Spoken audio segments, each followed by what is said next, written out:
Donnie and Dolly. The team is supported by ableauctions.ca. Closing your business? We can help. And King of Floors, your vinyl, laminate, and engineered flooring superstore.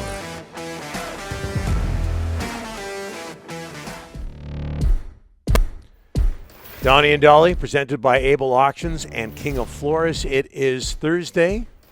Well, let me do this first. Let me get caught up on business.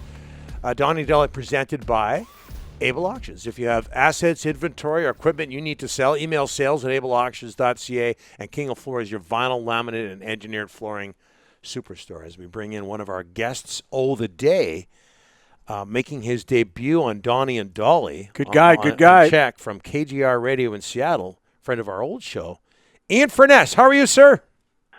Gentlemen, hello. Congratulations on the new gig. And it says a lot when I hear things like ableauctions.ca and King of Floors have followed you guys to the new gig, and good for you, and a smart move on their part as well. Yeah, they knew that you were going to be on the show one day, and it was automatic. It was a no-brainer from them. It's only taken 3 months, but that's okay. You know, that's all right. Your friends Sakaris and Price, and in the afternoons have had me on, but don't worry about that. That's good. So they had you on, so they stole you from us, and they stole our poll question yesterday. They did. Yeah, things haven't changed. Things have not changed at all, even though you guys are in different spots, but different times of the day. Things are the same. I like it. Where do we begin with everything that's happening in Seattle? And let's start with this and the Richard Sherman situation. Booked on a domestic violence charge. Maybe you know more at this point on the latest. Police were recommending additional charges. And apparently he's making a court appearance today.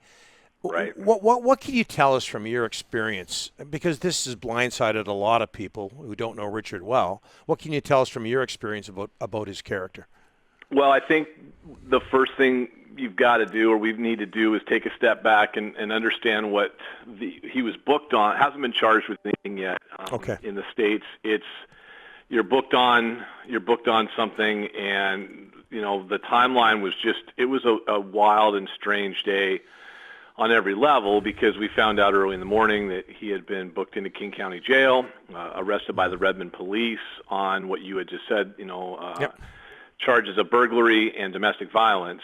Then we come to find out that also the Washington State Patrol, in a separate situation, were looking for him after he basically totaled his car in an active construction zone at about 1:30 in the morning as well.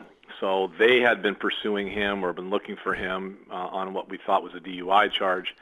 So he's in King County Jail. The burglary and domestic violence charge comes from the fact that when police did catch up to him, he was trying to get into his in-laws' house. The door was locked. He never gained entry, but since he knew the people inside, that's where the domestic violence comes in, even though no one was harmed.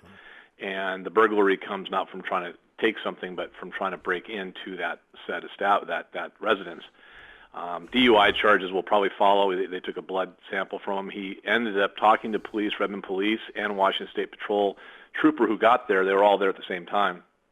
When they did have that conversation with him, it went from cordial to acrimonious pretty quick when they told him he was going to be placed under arrest. He fought with the police officers.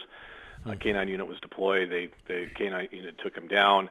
He went to the hospital. They drew blood. That'll take a couple of weeks, but we expect, I'm sure, and we know that there will be a DUI involved as well, among other things, because his wife, as we found out yesterday in a 911 call, had called King County Sheriff's and had requested help because he was intoxicated. She said he drank 2 bottles of liquor and then was trying to drive, which he did do. He got behind the wheel and took off. Wow.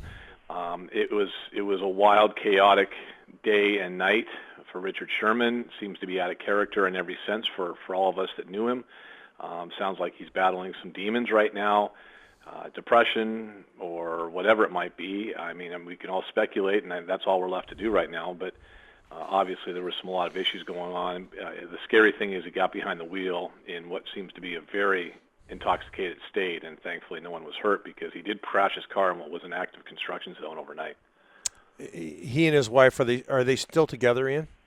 Yeah, there was a initially the police chief in Redmond had used the term ex-in-laws. Yes. That's not the case, although who knows where that relationship stands, because it sounds like there's all kinds of issues going on inside that house. But as of right now, it sounds like they're still at least legally married, and he's going through something. What that is, I don't know. And it's hopefully we'll get some more answers. He appears in court today. When you're arrested here, at least in our jurisdiction down here in this county, and it happens, an arrest takes place after midnight, your first court appearance, if the charging authorities recommend no bail initially, it doesn't come for the next 24 or 36 hours, so the next day. That's why he's still in jail. It's just, this is all normal protocol. It's nothing out of the ordinary. But because of the severity of the situation, it wasn't a normal DUI or anything. The police said he needs to be held before he sees a judge. And so they have that leeway and that liberty to do so over the next 24 or 36 hours. Ian, we know what we saw on camera. Certainly a tremendous athlete, and in terms of interviews, intelligent, funny, clearly didn't suffer fools lightly. What was he like to deal with for you? I would say it was back and forth. I mean, my personal dealings with him were always cordial. I come at it from a different standpoint, I think, than some guys, and I'd almost preface this by saying, in my role on TV, doing the post-game show, that's kind of I would say a partnership between us at Q13 and the Seahawks, and so guys weren't contractually obligated to talk to us, but they did, and it was TV, and a lot of guys like doing TV, especially after a win. Radio and press conference situations, it was a little different. He became a little, I would say, confrontational at times with some of the media members here. There's a famous incident with a former newspaper reporter turned radio host, where he said, "I'll get your credentials revoked." And that was the year before he left. The next year he kind of mellowed out again. It was an odd thing. We had heard a lot of different things, not for me to get into publicly, about what he was going through off the field at that time, but it was a strange dynamic, because Richard Sherman went from being, one of our favorite guys to deal with to everyone's least favorite guy. He went down that road. You guys have all been down this as media members, where you don't know anything because you never played the game at that level. He played that card for an entire season and then kind of reversed course again. So I would just say it was a back and forth dealings with Richard over the years, but for the most part, mine and many others, I think, would say it was a positive experience. And this incident yesterday is, I would say, shocking to say the very least, no matter what those relationships were. It seems to be very out of character for a guy who's a Stanford grad and everything else. Ian, let's talk some hockey. The Seattle Kraken, the draft is literally days away. The list have to be submitted on Saturday. So tell us, Ian, who is Seattle going to take from the Vancouver roster? Come on, cough it up.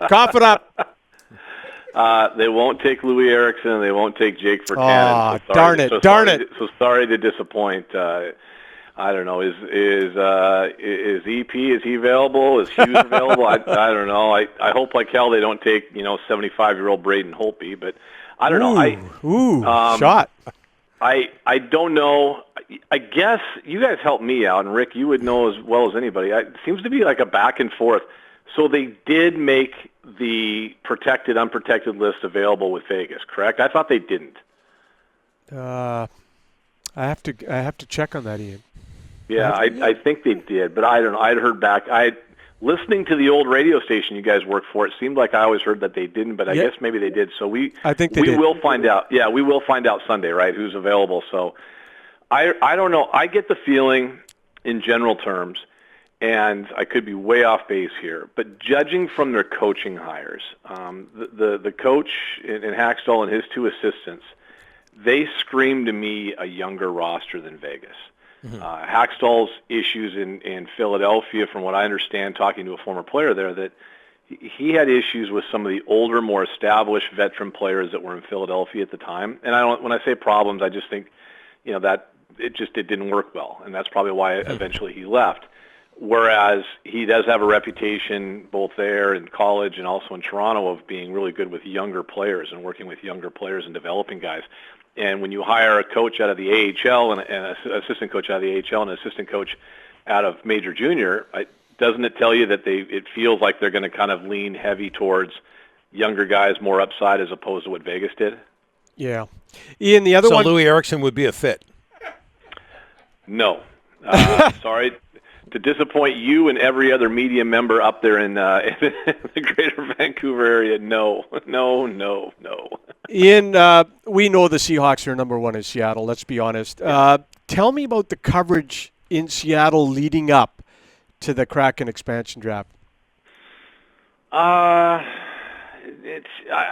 There's not a ton. I mean, we do something on my particular radio show every day, and we're going to do a bunch of stuff at Q13 the day of the draft, and but it's just hard. It's weird, guys, because when they've done something big like the coach hire or the name announcement last year, or what have you, then it's been a significant coverage, and they get a lot of coverage, but.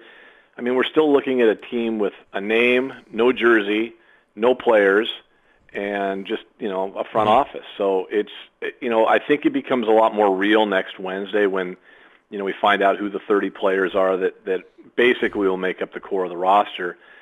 The entry draft is what it is. I mean, the number 2 overall pick most years, I think going back the last decade and a half, the number 2 overall pick has played in the NHL that year, but this is such a different year, so who knows? If that guy's even going to be an NHL player this year, depending on who it is. So it becomes more real with every passing moment, but, like I said, we do it just, you guys know me, that's why I'm on, right, I will talk hockey on my radio show. The other radio station doesn't do any. I'm not sure if they know there's an NHL team coming here. Wow. And then our other shows... our afternoon drive, Dave Softy-Mahler, he does something every week with the radio broadcaster. But, it'll pick up as it goes along. It's still a Seahawk town, but it'll keep picking up. There's interest, there's excitement, but I think until you see actual names and players, it's still challenging. Yeah, that'll help. Okay, and I don't know if we can show the pictures, Ryan, or not, but before I let you go, Ian, you recently toured Climate Pledge Arena. Yeah. I know it's not completed, obviously, but what stood out? Everything. I think the biggest thing, Donnie, is that it's a new building. There are those here. We have those. You guys have them in Vancouver. Every city has the sports fan and that just hates everything and doesn't want to believe what they see and hear. And we have that down here where they're like, oh, it's just a remodel of Key Arena. No, it's not. It's a brand new building. It's something we've never had a nice new shiny toy like this in terms of an indoor building. Coliseum was a converted exhibition hall. They converted that into Key Arena, which was just an absolute embarrassment on every level. In fact, how it was done, how it operated, it was just a joke. It was out of date from the day it opened. This is something brand new, state of the art. Seats are great. The sight lines are great.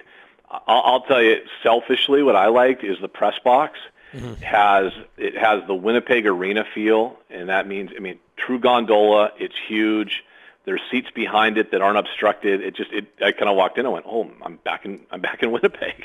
I'm back in the old building doing an IHL or AHL game. So, the sight lines are fantastic. It's everything about it seems to be just phenomenal, except for the location. It's that you can't get past. The location in the Seattle Center is challenging to get to. Parking is challenging.